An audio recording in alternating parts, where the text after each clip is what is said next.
Alors, le spectacle continue. Attention, bienvenue dans le Tomato Circus. Après le Covidio Circus, le Tomato Circus. Thomas Pesquet vous fait visiter la capsule Screw Dragon. Je répète, la capsule Screw Dragon.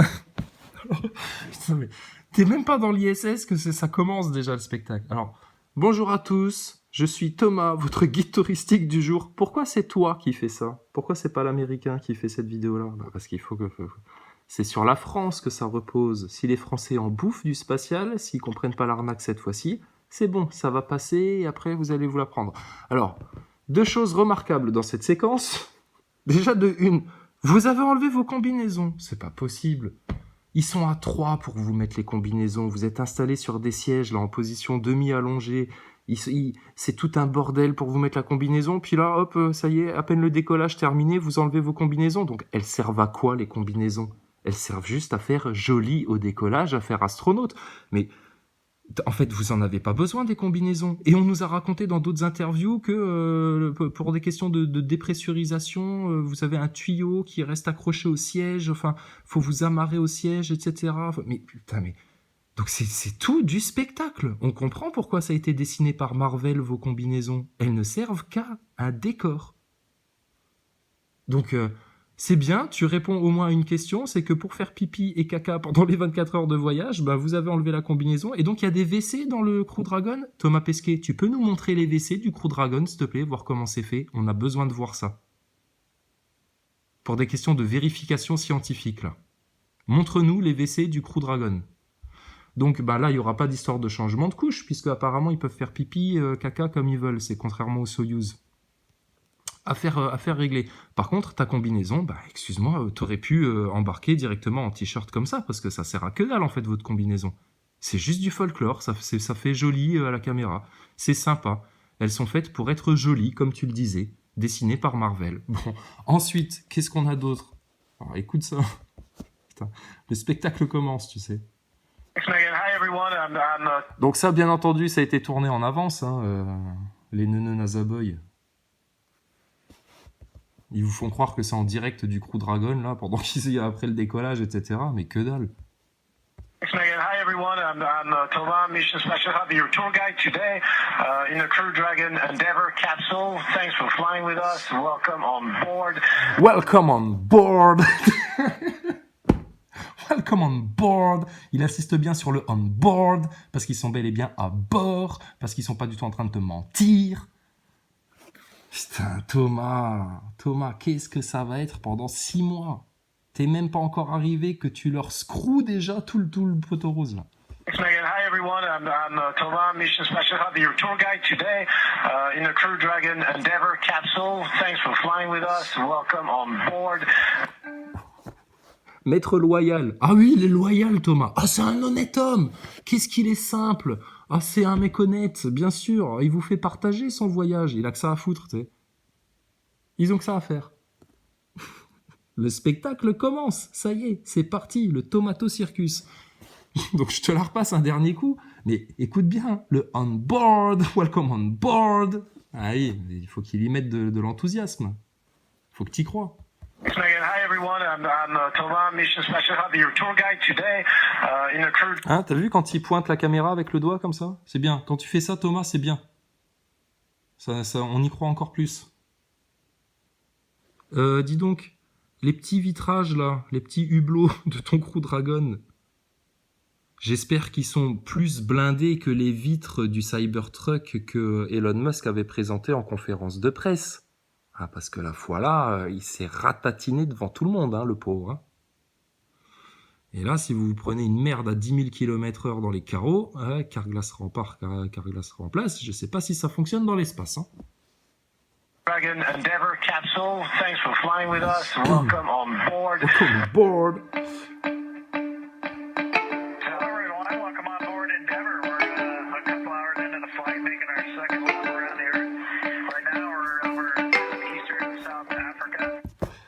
Les Nazaboy, la rigueur scientifique. Vous voyez des mecs faire ça, pour vous, c'est la preuve qu'ils sont dedans? Bah, putain, mais franchement, là, vous êtes des gros naïfs. Hein. Ça ne prouve rien du tout, ça.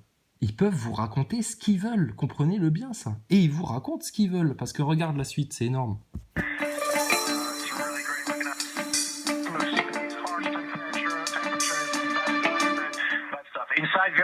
comfy. We feel very well protected.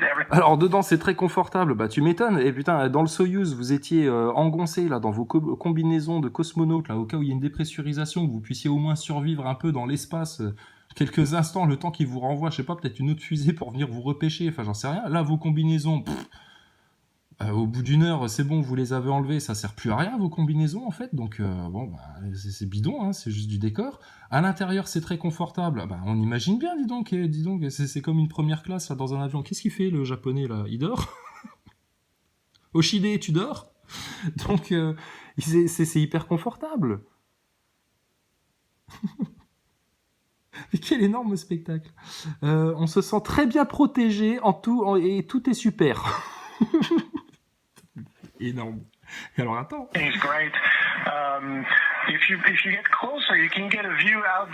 Alors si vous vous rapprochez, donc ça veut dire qu'il y a un troisième astronaute. Alors qui est aux commandes là? Il n'y a pas de pilote pour commander l'avion là.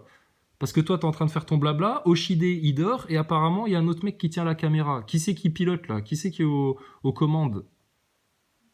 Ah, tout est automatisé. Ah, d'accord. Bon, non, sans déconner. Bah alors pourquoi vous faites semblant d'appuyer sur des boutons au décollage si tout est automatisé? Tu fous ton cul assis, t'attends. Comme dans le Space Mountain. Hein. Dans le Space Mountain aussi, c'est automatisé. J'appuie pas sur des boutons quand je vais dans le Space Mountain. Hein. Ah, je mets mon cul dedans, j'attache les bretelles et puis hop, c'est parti. Oh putain, mais quelle comédie. Et alors donc, en admettant que vous soyez déjà arrivé aux 400 km d'altitude qui vont vous permettre de rejoindre la station ISS. Donc tu nous montres la vue par la fenêtre. Alors vas-y, fais voir.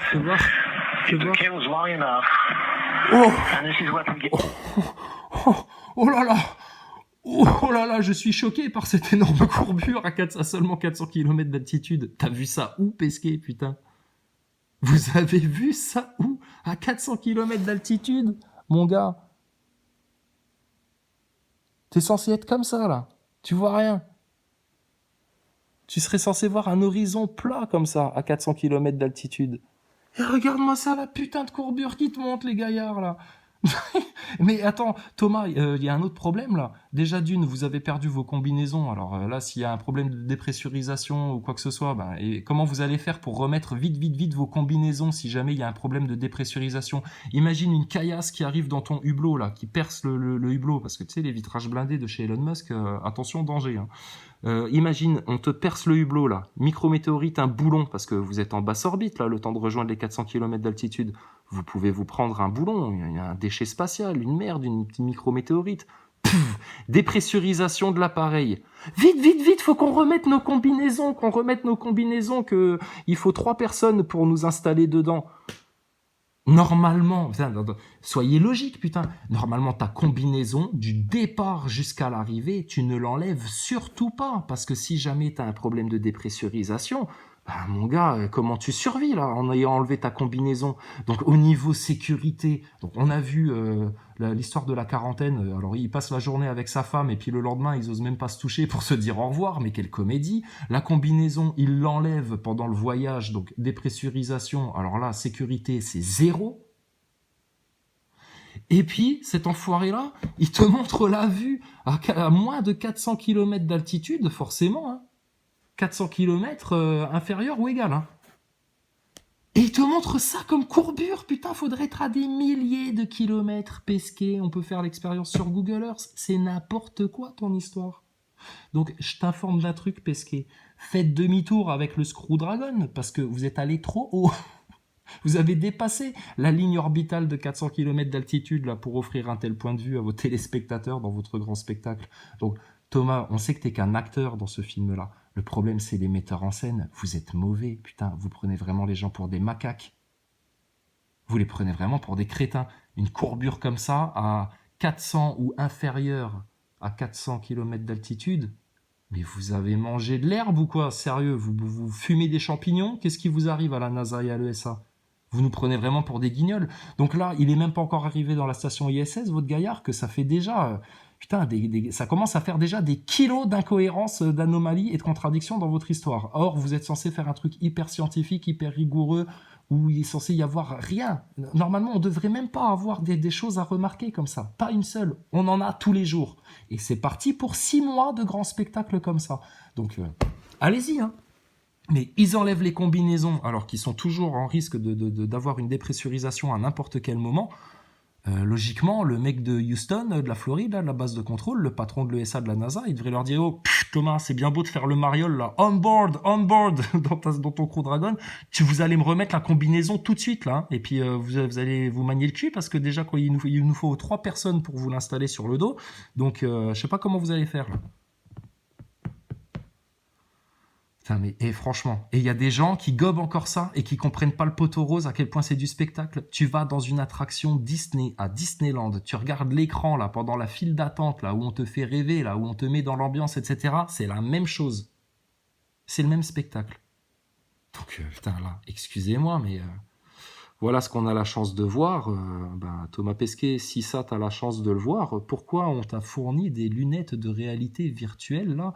Pourquoi Dimitri a participé à ça? Pour que tu puisses faire du vélo en contemplant les rues de Paris plutôt que cette magnifique vue que tu as la chance de voir. Putain, mais quelle arnaque. To see coming up on Madagascar, but it's cloudy. I don't think you get a good view. Alors, tous les NASA boys, là, quand vous nous dites « Oui, mais la station spatiale, on peut la voir depuis le sol, il y a une application sur le téléphone qui permet de suivre la trajectoire de la station ISS. » Très bien. Est-ce qu'ils vous ont fait aussi une application pour suivre le Screw Dragon, là? Ah, parce que logiquement, avec vos super télescopes, là, vous devriez être capable de le voir, non? Pourquoi ils n'ont pas fait une application pour que tu puisses le suivre dans le ciel, là?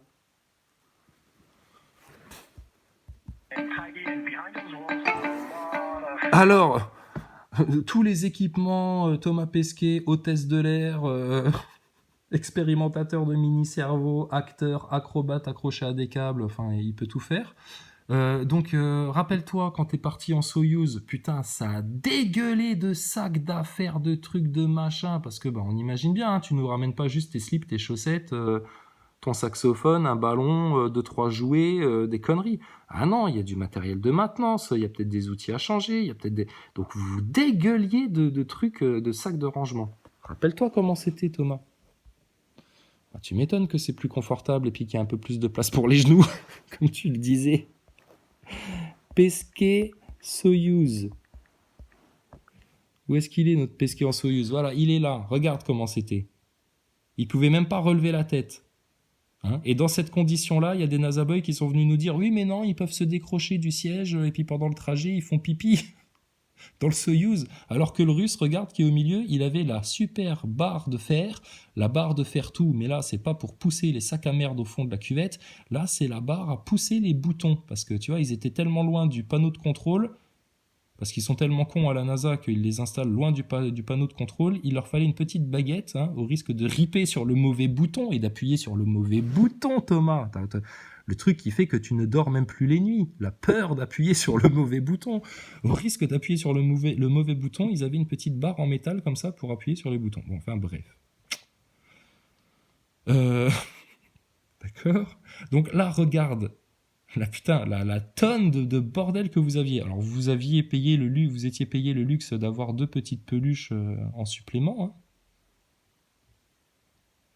Bon, ça, c'est pour le spectacle. Et alors là, dans le Crew Dragon, avec un peu plus de place pour les genoux, 2 attachés case, tranquilles. Voilà. Et ils sont où les WC, Thomas? Tu peux nous montrer les WC, s'il te plaît? Et puis 2-3 sacs. Hein, 2-3 bagages à main. Et c'est parti, j'enlève ma combinaison en plein vol. Mais t'imagines si là, il y a un trou là, et que vous êtes en dépressurisation, vous allez faire quoi? Sans votre combinaison, mais putain, mais on marche sur la tête, et on prétend faire de la science, mais c'est pas de la science, ça c'est du spectacle tourné en studio, une grande clownerie, on se fout de la gueule du monde, et les plus grands idolâtres de ce spectacle-là sont les premiers à y adhérer et à rester accrochés comme des kékos, et ils comprennent rien à ce qui leur arrive, c'est lamentable. Les équipements qui seront utilisés à bord de la station internationale. Thomas, dans ce rangement-là, il y a les panneaux solaires déroulants là, dont tu nous avais parlé? Les panneaux solaires que vous allez dérouler sur la station spatiale parce que vous allez devoir changer des panneaux solaires, ils sont là-dedans là? Non, que dalle. Tu nous avais dit que c'était des trucs de 7 mètres de long là, etc. Je vois pas en quoi c'est des trucs de 7 mètres de long ça. Et je pense pas que vous allez les embarquer dans le Crew Dragon, hein. Putain, quelle arnaque.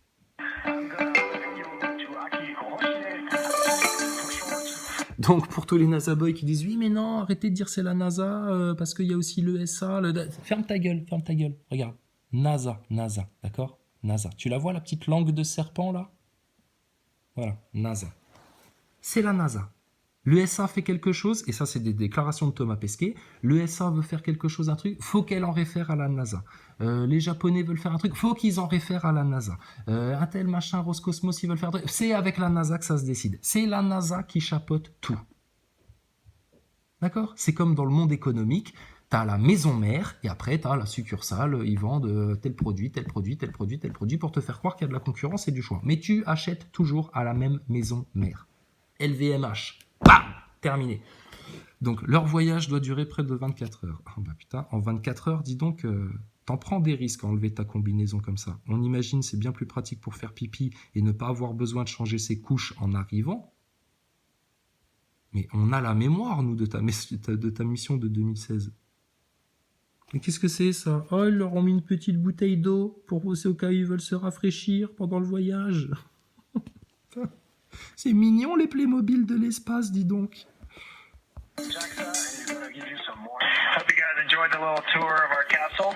Voilà. Donc là, alors qu'ils sont à une phase critique, ils sont dans le vide et puis ils prennent le risque que ça pète à n'importe quel moment, etc. On espère que ça vous a plu, hein, le petit tour, et puis on sera dans un plus grand environnement demain. Pas de problème. Mais vous serez toujours dans le même mensonge, avec votre logo dragon. Pas anodin. Qu'est-ce que c'est ça? C'est quoi ce petit sac plastique ça? C'est au cas où vous voudriez faire caca, hein, les astronautes? Comment elle va faire caca là, madame? Caca et pipi en même temps là sur vos WC de la station ISS. Vous pourrez nous expliquer ça dans le détail? Eh ben dis donc, hein. Eh ben dis donc. In a much bigger environment tomorrow once we dock with the International Space Station. Have a great day. Take care. So long from Endeavour. Et alors l'autre truc qui est marrant, c'est qu'à chaque fois qu'ils sont en mode technique, ils te font les communications avec une espèce de micro de l'espace qui fonctionne pas bien, avec un son un peu pourri. Alors que Thomas Pesquet, il va arriver dans la station spatiale, t'inquiète pas, il aura micro-main ou micro-cravate, il te fera des vidéos, des interviews, etc. Mais quand il va arriver dans la station ISS, ils vont avoir leur gros casque là sur les oreilles, tu sais, avec le son tout pourri, parce qu'ils seront dans une phase où, pour le public, il faut faire croire à quelque chose de technique, de lointain, de difficile. La liaison est compliquée avec la station. Par contre, à partir du moment où ils vont commencer à faire leurs interviews, et ça tu peux le voir avec les séquences de 2016-2017, ah les mecs, micro-main, présentateur télé, le son est parfait. Putain, mais franchement... mais ça suffit le spectacle du spatial. Arrêtez de prendre les gens pour des imbéciles. Donc, les questions du jour. Pourquoi il enlève sa combinaison alors qu'il est toujours en risque d'avoir une dépressurisation dans la cabine? Et alors là, mon gars, si t'as enlevé ta combinaison et puis que t'es plus en dépressurisation dans ta combinaison, c'est foutu. De cette énorme courbure alors que vous n'êtes pas censé dépasser les 400 km d'altitude. Qu'est-ce que c'est que ce charabia là? Ça va les charlatans de la NASA là? Et alors, ce ton d'hôtesse de l'air, Thomas, sérieux? Welcome on board. Once again, once a bit to be to fly. Hi everyone, I'm Thomas, Mission Special Hub, your tour guide today in the Crew Dragon Endeavour capsule. Thanks for flying with us. Welcome on board. I am your tour guide today. C'est une attraction Walt Disney. Voilà, je suis votre guide pour aujourd'hui. Bienvenue dans le parc Disneyland SpaceX NASA Spatial. Bienvenue à bord. Enfin, mais franchement. Allez, une dernière, parce que là, franchement... Non, mais ce qu'il faut apprécier, tes talents scientifiques, de surhomme, oh là là, ça, c'est de la merde. Par contre, tes talents d'acteur, ça, il faut apprécier. Thanks, Megan. Hi, everyone. I'm Thomas, Mission Special Hub, your tour guide today in the Crew Dragon Endeavour capsule. Thanks for flying with us. Welcome on board. Welcome on board. Enfin, bref. Bon, bah... On est à peine au jour 2 que déjà là, tu vois, on a pas mal d'éléments là.